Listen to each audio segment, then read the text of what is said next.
Bienvenue, imprudent mortel. Il y a 15 jours, je vous avais évoqué l'histoire de Charlie No Face. Or, c'est tout le monde cette fois, oui tout le monde, qui m'a désigné l'histoire comme vraie. Elle est référencée comme étant vraie à 100% sur Instagram et vraie aussi, on peut le dire à 100%, dans les commentaires YouTube. C'est normal, car cette histoire est effectivement vraie, si étonnant que cela paraisse. Le véritable nom de Charlie No Face était Raymond Robinson, dit aussi l'homme vert. Donc, il n'était ni un monstre, ni un extraterrestre, ni un fantôme. Et oui, il avait subi un accident. Mais ce n'était pas celui impliquant qu'il se tombait dans des produits chimiques. Il y a peut-être une contamination avec les films de science-fiction sur ce point, parce qu'on le disait donc vert. Mais être radioactif vous rendra pas vert, je pense, seulement malade. En fait, Raymond était né le 29 octobre 1910 en Pennsylvanie et il avait eu un accident. À 8 ans et afin d'attraper un nid d'oiseau, il avait escaladé un poteau électrique. Mauvaise idée, bien sûr. Car quand il avait touché la ligne haute tension, cela l'avait terriblement électrocuté. Il en avait perdu une main et une bonne partie de son visage. Car oui, une forte électrocution peut avoir cet effet. On peut y perdre par exemple ses bras et ses jambes après avoir touché une ligne à haute tension. Raymond avait perdu ses yeux, son nez et son bras droit. Donc les témoignages comme quoi il lui manquait une main étaient vrais. Il était aveugle et vous en doutez, le voir avait tendance à terrifier les autres gens. Voilà pourquoi, avec sa famille, il avait pris le parti de rester caché chez lui. Toujours. Et on n'avait parlé à personne de ce qui était arrivé, seulement voilà. On a tous besoin d'air pur à un moment. Donc, pour se promener, Raymond attendait qu'il fasse nuit. Puis il allait se balader dans des coins reculés, au bord des routes ou près des tunnels. Et là, vous imaginez la suite. Des automobilistes ou des piétons, pas du tout avertis, se retrouvaient nez à nez avec un homme qui n'avait pas d'yeux et pas de nez. On peut dire qu'il n'avait en fait pas de visage. Pire, il paraît que l'une des conséquences de la mauvaise santé de Raymond, car elle était mauvaise bien sûr, lui donnait effectivement la peau verdâtre. Devant ça, vous penseriez effectivement à une apparence surnaturelle. Mais certains automobilistes paniqués l'avaient renversé avec leur voiture, comme je vous l'avais dit.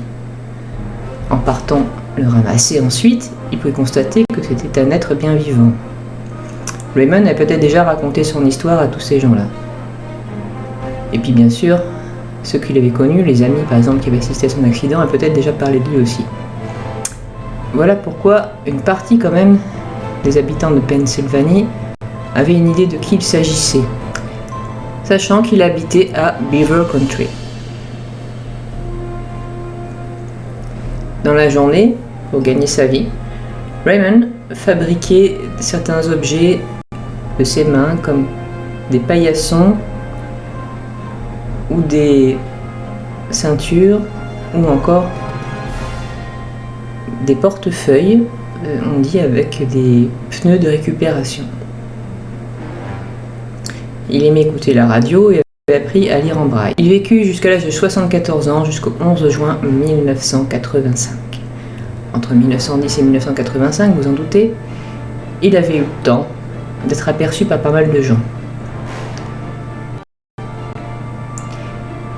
Si Raymond avait eu le temps de fuir avant d'être vu de près par un automobiliste ou un piéton, alors il y avait de fortes chances pour que la personne parle de lui le lendemain en demandant « Mais qu'est-ce que c'était que ce machin ?» Et la famille de Raymond n'osait pas parler de lui. Voici finalement comment cet homme devint une légende vivante. Poursuivons donc si vous le permettez, avec une légende supplémentaire qui, encore une fois, sera assez sanglante. Mais beaucoup le sont, n'est-ce pas? À vous seulement de me dire si c'est vrai. Alors voilà. Il y avait une adolescente, elle avait une douzaine d'années au moment où nous parlons, qui était une enfant extrêmement perturbée. Elle souffrait énormément d'anxiété. Je ne sais pas exactement ce qu'elle avait, mais le monde extérieur l'angoissait suffisamment pour qu'elle n'aille pas à l'école. Ses parents lui la faisaient à domicile. Pour des raisons que je ne sais pas, elle avait peut-être déjà vécu un traumatisme étant toute petite, ou simplement elle souffrait peut-être d'un quelque chose sur le spectre autistique. Toujours est-il, comme elle n'avait ni frère ni sœur et que ses parents s'absentaient en journée pour travailler, cette ado avait une peur terrible de rester toute seule. En particulier la nuit. Alors ses parents avaient une idée. Ils lui avaient offert un gros chien. Très beau berger allemand, très intelligent. La petite et lui ne se quittaient jamais en journée, ils jouaient beaucoup ensemble, et cela donnait un petit peu... Et cela rendait l'enfant un petit peu plus sociable, paraît-il. La nuit était pour cette petite fille extrêmement pénible à vivre car elle souffrait de fortes angoisses nocturnes, voire de paralysie du sommeil. Ça lui arrivait régulièrement de se réveiller en pleine nuit, par exemple après des cauchemars. Au début, elle allait voir ses parents pour en parler, mais ceux là, vu la fréquence, en ont eu assez. Ils lui ont dit « Tu te réveilles la nuit et que tu as peur, tends la main vers ton chien, son chien dormait toujours sous son lit, près d'elle. Tu verras qu'il est là et que tu n'es pas toute seule. » Elle suivit le conseil. Le chien prit l'habitude de lécher la main de la jeune fille pour la rassurer chaque fois que le besoin s'en faisait sentir. On en arriva ainsi donc à l'année des 12 ans de notre pauvre héroïne. Un soir, ses parents devaient sortir chez des amis, mais le chien était là, n'est-ce pas, pour monter la garde. Donc, l'adolescente allait se coucher avec son chien sous son lit. Mais comme souvent, elle se réveilla en proie à une terreur nocturne. Son premier réflexe, comme d'habitude, fut de tendre la main vers son lit. En effet, elle était peu rassurée parce que déjà elle avait eu un cauchemar, mais surtout parce qu'il lui semblait entendre comme un bruit de porte qui claque ou quelque chose, et il était trop tôt, enfin du moins c'est ce qu'affichait son réveil, pour que ses parents soient déjà là. Donc elle se hâta de tendre la main vers le dessous de son lit, et reçut comme d'habitude un coup de langue. Ouf, le chien était là. Mais de nouveau, il y a eu des bruits bizarres. En tendant l'oreille, la petite fille était persuadée qu'elle entendait comme un bruit de goutte à goutte. Et ça l'empêchait de retrouver le sommeil. Elle pensa à ce que tout le monde penserait à ce moment-là, c'est-à-dire, il y a un robinet mal fermé quelque part.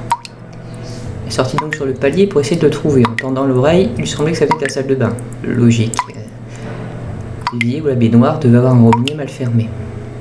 Pour mettre fin à ce bruit, la petite fille rentra dans la salle de bain, et là, elle vit quelque chose que je ne souhaite voir à personne, en particulier pour tous ceux qui aiment les animaux.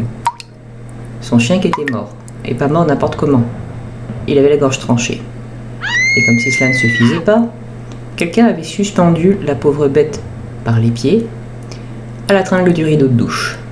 Autrement dit, il n'y avait pas de robinet mal fermé. Le goutte à goutte qu'entendait l'adolescente, c'était le sang de son chien s'écoulant dans la baignoire. Et tout à coup, quelque chose traversa l'esprit de la pauvre petite. C'est-à-dire, son chien avait l'air mort depuis un moment. Les bruits qu'elle avait entendus, ça devait être un intrus qui était entré par effraction dans la maison, puis de son chien essayant de se défendre, mais qui n'avait pas réussi.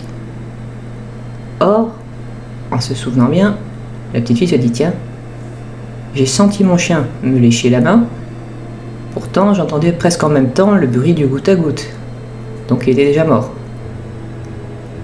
C'est bizarre. » Elle retourne donc précipitamment dans sa chambre, et là, il y a quelque chose de nouveau, en effet. La fenêtre est ouverte, et en plus, il y a une lettre posée sur son lit. La jeune fille attrapa le bout de papier et lut, il n'y avait qu'une phrase. Les hommes aussi peuvent lécher. Cela va sans dire, quand les parents entrèrent chez eux, ils trouvèrent leur fille prostrée et ne prononçant plus un seul mot. Plus jamais, je crois. C'est pour cela que c'est la déduction de la police qui leur a permis de comprendre ce qui s'était passé. C'est-à-dire qu'un intrus était entré dans la maison. Qu'est-ce qu'il voulait? Est-ce que c'était pour un cambriolage? Apparemment non. C'est compliqué à définir. Il a tué le chien. Est-ce qu'il voulait tuer aussi la jeune fille? Car c'est généralement ça, la cible des serial killers. Eh ben, non. C'est très curieux. Ce qui est certain, c'est qu'il s'est embusqué ensuite, après avoir tué le chien, sous le lit de sa jeune maîtresse. Il a attendu qu'elle se réveille, qu'elle tende la main, pour la lécher donc, et lui faire croire que le chien était toujours là. Ensuite, pendant qu'elle était allée voir dans la salle de bain, il avait écrit le mot qu'il avait posé sur le lit, puis s'était enfui par la fenêtre. Le tueur du chien ne fut jamais ni retrouvé ni identifié. Et la pauvre enfant ne se remit jamais de ce qu'il lui avait fait à elle et son chien. Elle perdit définitivement son fragile équilibre mental et elle serait depuis ce jour-là, hélas, dans une institution, n'ayant plus jamais parlé. Alors, c'est vrai qu'on peut se demander qui donc a fait ça. On est penché de se dire que c'est quelqu'un qui connaissait cette famille, mais l'enquête chez les proches n'a rien donné. Pourtant, c'était quelqu'un de suffisamment intime pour savoir comment la jeune fille était rassurée toutes les nuits par son chien qui lui léchait la main. Mais bon, les parents avaient parlé à leurs amis, ça fait un peu le tour de leurs proches, tout le monde le savait. Donc c'était difficile à trouver. Ou alors il s'agissait de quelqu'un qui les espionnait depuis longtemps. Mais qui et dans quel but? Si c'était seulement pour envoyer la pauvre fille dans un institut. Pensez-vous que cette histoire soit vraie ou fausse? Vous pouvez me l'indiquer si vous la pensez vraie dans les commentaires. Pas besoin de longs discours, dites seulement vrai ou faux dans les commentaires. Vous pouvez aussi voter sur Instagram, le lien est en description. J'espère que cette histoire vous aura intéressé, je vous donne rendez-vous la semaine prochaine. Si vous voulez me soutenir, voyez le lien en description de Tipeee et du Ko-fi. N'oubliez pas de vous abonner, de mettre un pouce bleu, de commenter et de regarder sous votre livre en étant la lumière. Au revoir, un présent mortel.